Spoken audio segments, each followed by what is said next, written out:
Hello, hello. Welcome to the Book Writers Club. Thank you for being with me today, and I'm so glad you're with me. So let's get started. Today is day 5 of the Memoir challenge. Actually, this is day 4. My bad.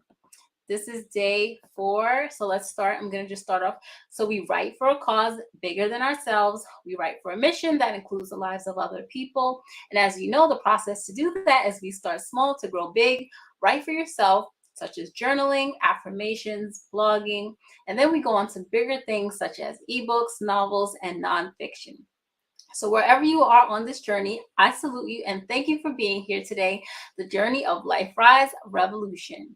If you are a writer by trade or a writer for leisure, and your goal is to be a book writer, to write a book one day, you're in the best place.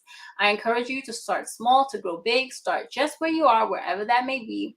Start with the little things, and God will bless it. So, let's get started. Oh, and if you start with the little. God will bless it and give you much, much, much, much, much, much, much more. So, as you know, we are on day 4. So far, we have done the survival story. We have done the testimony of God's faithfulness through relationships. We've done a happy memory. And now we're going to do a unique position in your life. A unique position in your life. What is a unique situation that you have been in that has been very unique for you? What is something that's different from other people? Now, when I think about this kind of story, let's think to the Bible of someone with a unique situation. Well, we talked about Esther. That was a very unique situation. A lot of the Bible stories are unique situations. But let's think about another one. So, another one that I was thinking about was the story of Moses. Now, Moses was found on the Nile because he was saved, and he was in a basket, as you know, and he was pulled from the water. So that's why his name is Moses. And as you know, he also was able to walk the people out of Egypt through the Red Sea because God had called him. And also, another unique situation about Moses is that he considered himself to not be a very good talker, not a very good speaker. And he told God, are you sure you want to send me? Because I don't know if I can be the leader of the people. He didn't feel like he was going to be a good enough leader of the people to bring them out of Egypt. But God had called him, and he said, you are called to lead the people out of Egypt.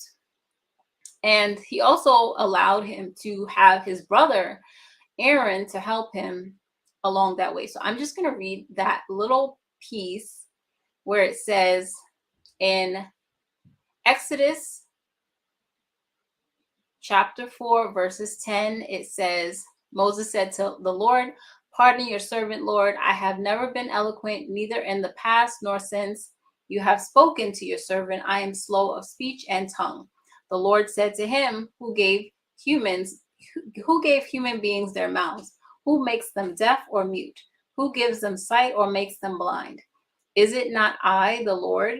Now go, I will help you speak, and I will teach you what to say. But Moses said, pardon your servant, Lord. Please send someone else. Then the Lord's anger burned against Moses, and he said, what about your brother Aaron the Levite? I know he can speak well. He is already on his way to meet you, and he will be glad to see you. You shall speak to him and put words in his mouth, and you will speak to him and put words in his mouth. I will help both of you speak and will teach you what to do. He will speak to the people for you, and it will be as if he were your mouth, as if you were God to him. But take this staff in your hand so you can perform the signs with it. And so Moses took the staff. He had the staff to show signs to the people that he was the chosen one to lead the people out of Egypt, and he had God on his side.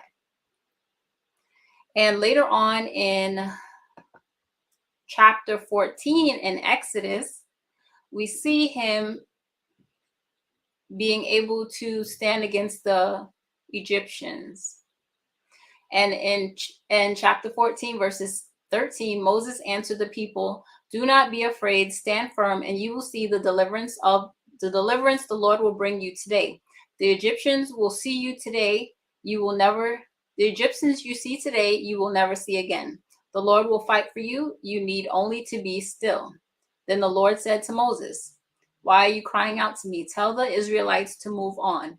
Raise your staff and stretch out your hand over the sea to divide the water so that the Israelites can go through the sea on dry ground.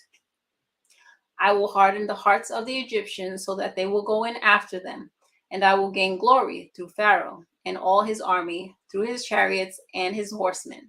The Egyptians will know that I am the Lord when I gain glory through Pharaoh, his chariots, and his horsemen. And then it says in verse 21, then Moses stretched out his hand over the sea, and all that night the Lord drove the sea back with a strong east wind and turned it into dry land.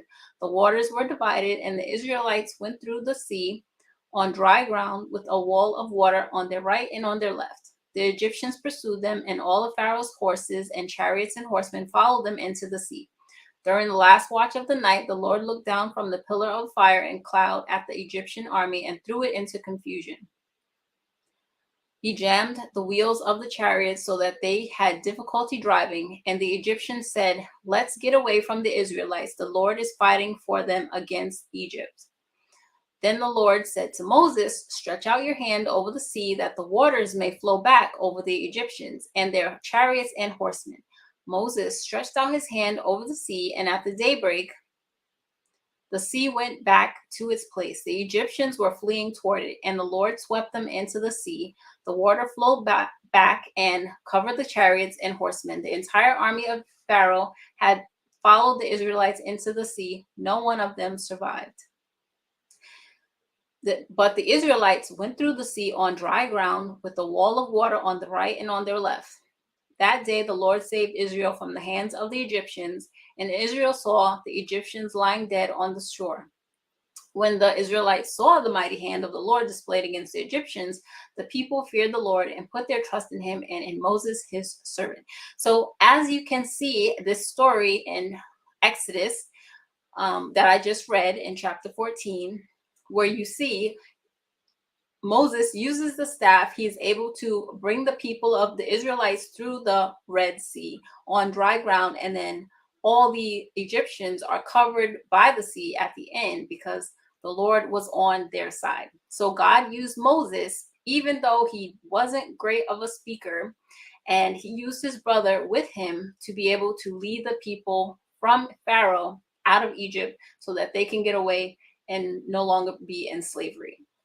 And so that is a unique story. So think about a story where you were helpful in some way, shape, or form, and how you were able to succeed in some sort of way. Maybe you had a disadvantage, but you were able to succeed because of your faith or hope or love or whatever it may be that helped you have success. What is a unique story where you were able to find success even in a situation where you did not have the best circumstance on your side? Like you maybe were the underdog, such as Moses. He wasn't that great of a speaker, but God used him and his staff to be able to lead the people out of Egypt.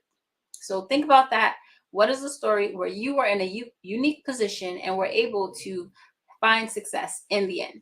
So think about those things, and I hope that will give you a good jogging of your memory of something in your life that you can think about and reflect on how you were able to rely on your inner strength to succeed and get to a better circumstance. And think about the methods you use. What do you rely on to get success in the end?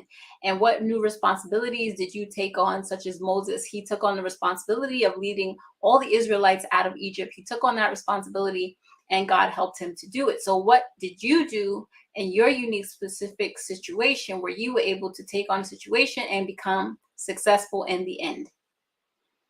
And so that is all for today's day challenge, writing challenge. Write a page about a unique position in your life where you were in something, very different, and how you got out of it and you were successful.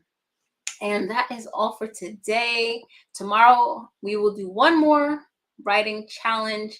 And I hope you enjoyed this challenge and get the best out of it in your writing, and just making the most of this writing time and starting off your memoir with something really good and juicy for your memoir book. I'm hoping that you get the best stories from this memoir challenge.